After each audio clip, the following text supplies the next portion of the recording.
Hey, this is Logan. I'm here outside of Tyrese's Halliburton's pop-up shop where he just released his first signature shoe. Tonight, we'll be talking with fans about how excited they are and how they waited in line for hours. Well, that coming up.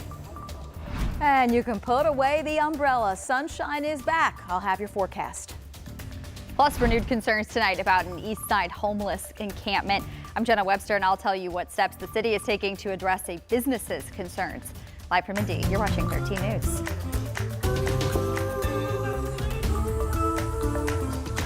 It's a busy Thursday. We're glad you're with us here at 4 o'clock. I'm Dustin Grove. And I'm Felicia Lawrence. Thank you for joining us for 13 News at 4. We'll get to those stories in a moment, but also this. Former Colts player Antoine Bethea is stopping by our studios this hour. That's right. He's going to be talking about mental health, the impact of trauma on the brain, and why he's being honored during the Circle City Classic. This is a conversation for students and athletes and really all of us, and we're definitely looking forward to that coming up this hour. But first, today is the day.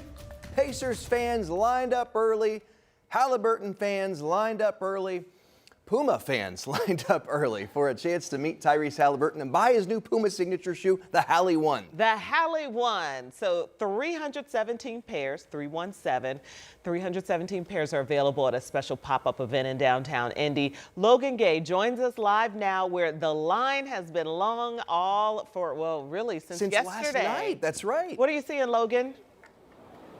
Hey, Felicia, yeah, the line has been long, and so has the day. Let me tell you, some of these people have been waiting here for hours. I spoke with one person who said he came here yesterday. Now, the doors opened after 3:30-ish, and we've seen people come and go. Tyrese came out and took some pictures. People have been leaving with their bags, and I've been talking with fans since I've been here. I found one new friend who's going to tell me about his experience. So, first of all, how long have you been here in line? I have been here since 11 this morning, so probably about 5 hours I've been in line for it, yeah. So you must be a really big fan. Talk to me about that. Why was it important for you to be here? Oh yeah, I've been a Pacers fan since I was like 11 or 12 years old. I've been a fan ever since Paul George was on the team, and being able to just be in line and just meet a Pacers fan like one-on-one like this, it's been a dream come true since I was a child. Like the Pacers have been a highlight of my life since I was a kid.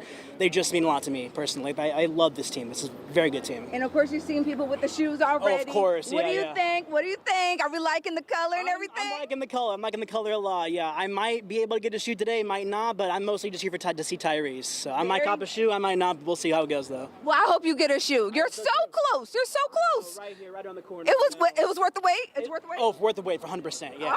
All right. So we'll see you when you come out. Sounds good to me. But yes, I can't wait. I love the color too. So, as you can see, everyone, even though they've been here for hours, everyone has been super positive and super nice. And it's just been a great experience. Coming up, we will have sound. I talked to Tyrese's dad about what this moment means for him and his family, and also what it means for the city. We'll bring all of that to you next in the next hour. But this pop-up shop will close, I think, around 7:30. So there's still time. Okay. When I was walking over, there's still people getting in line. It's actually wrapping around the corner. So I'll go in Delaware. So Logan, a lot I was going there. on here. I walked by a couple hours ago, and the line was long already. And I got to the guy who was first in line, 11:30 last night. I said, "Are you gonna wear the shoes?" And he's like, "Are you kidding me? No. Yeah, you don't wear those shoes. You do not wear those shoes." Yeah. Logan Gay reporting for us live. Thank you so much, Logan. We appreciate it. I wonder if people know it's only 317 pairs. Right. Yeah. And now then they'll eventually go on sale, to the general public, of course. Yeah. But if you're the 318th person. Ooh, that's a tough day. Hey, I want to show you the traffic map real quick. This is Pennsylvania, right? And that is where 9th and Pennsylvania, and you're seeing that red there. That's where we've got the gridlock. We've got traffic. Pennsylvania is a one-way south. So if you typically take Pennsylvania from the north side to get downtown, really from now until about 7 o'clock tonight, you're going to want to avoid that area. Yeah, we circled it there for you. Angela's also got her eye on traffic, so she'll keep us updated as well. Angela's also tracking our weather this afternoon. At least they haven't been standing out in the rain or the sweltering heat. It's not been bad out there. Although the person at 11:30 last night probably had a little bit of drizzle this morning. Well, the people behind him had a tent. Okay, so that was probably pretty smart because we did start the day with a little bit of mist and drizzle and a few spotty showers, but put those umbrellas away. All right. For at least the next week, we've got some sunshine on the way, and we're back into some sun right now over downtown Indianapolis and the rest of central Indiana. A mix of sun and clouds and temperatures in the 70s. We have 75 in Indianapolis, 74 Morse Reservoir, 74 Bunker Hill, 74 in Crawfordsville, and 74 degrees Brown County. Your evening forecast: skies will continue to clear. Temperatures this evening in the 70s all the way through 8 o'clock. Now, the clearing skies will lead to a cooler night.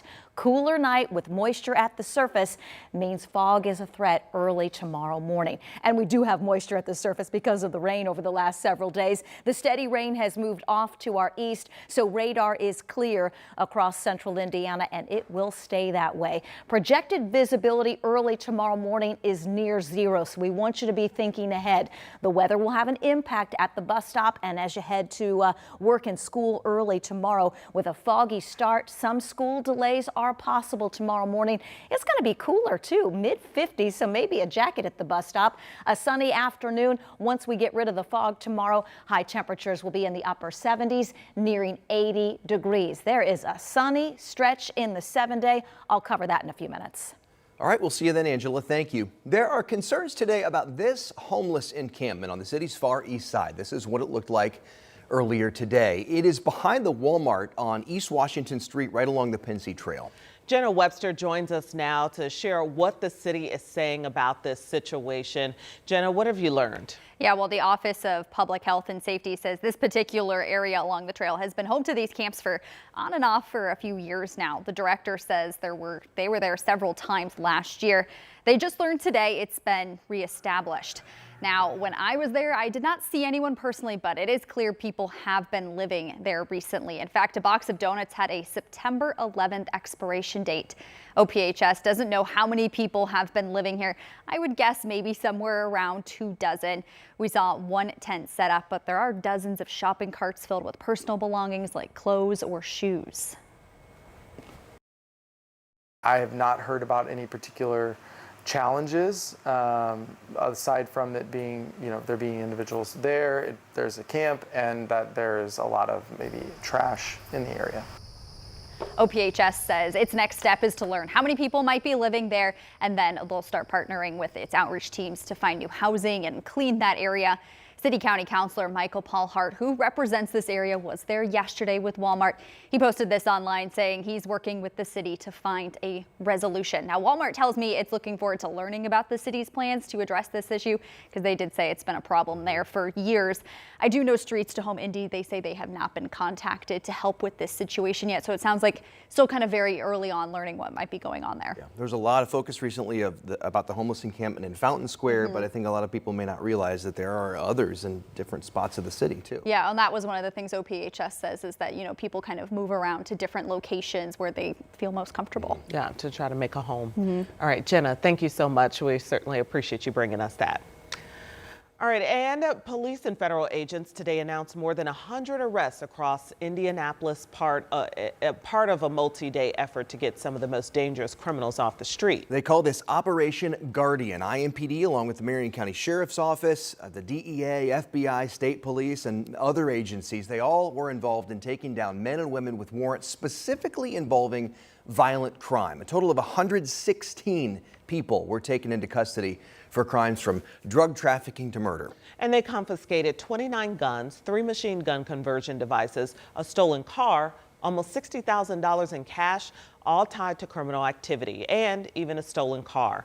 Metro Police Chief Chris Bailey also had a message for criminals still out there.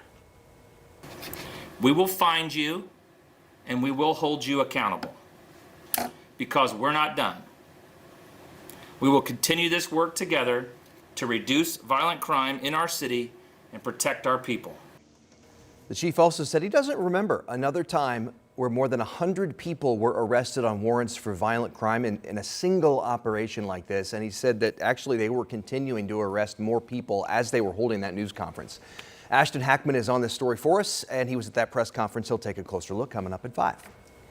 Indiana Governor Mike Braun hosted some international guests today at the State House. A delegation of leaders from Taiwan here to talk about agricultural trade. Our State House reporter Emily Longnecker has details on a new agreement supporters say could mean big things for Hoosier farmers. Governor Braun called today an important new chapter in the relationship between Taiwan and Indiana. That new chapter centers around the soybeans and corn Hoosier farmers grow here. With the stroke of a pen, Taiwan signed agreements Thursday to buy more soybeans and corn from the United States. Starting next year, Taiwan will buy more than close to $6.5 billion in corn and soybeans from U.S. farmers. Some of that will come from Indiana farms. It comes at a time when U.S. farmers are struggling after losing a market for their soy and corn crops in China. That's because of retaliatory tariffs China has placed on U.S. agriculture coming into their country in response to tariffs the United States placed on imports from China. Governor Braun spoke to the importance of trade relationships with other countries, like the one created with Taiwan. I look forward to strengthening that bond over time. Relationships should always be mostly built upon a handshake and a sense of trust. And in this case, I can tell you that is the way this is founded. The agreement signed Thursday, run through 2029. Today's letters of intent were signed between Taiwan and Indiana, but it's important to note that the agreement for Taiwan to buy more corn and U.S. soybeans extends to other states as well, like Missouri and Ohio. Coming up tonight at 5:30, we talked to one farmer who says he is encouraged by the agreement today, but says it is not enough to make up for the loss of the China market. At the Indiana State House, Emily Longnecker, 13 News. Emily, thank you. Cold weather is right around the corner, and we'll tell you the way you can help keep kids in our area warm this winter. And preparing for mass firings. The threat from the Trump administration of a government shutdown is not averted by the deadline. Angela? Dust and temperatures tomorrow afternoon, upper 70s, nearing 80. The look ahead of the weekend is a warm look ahead.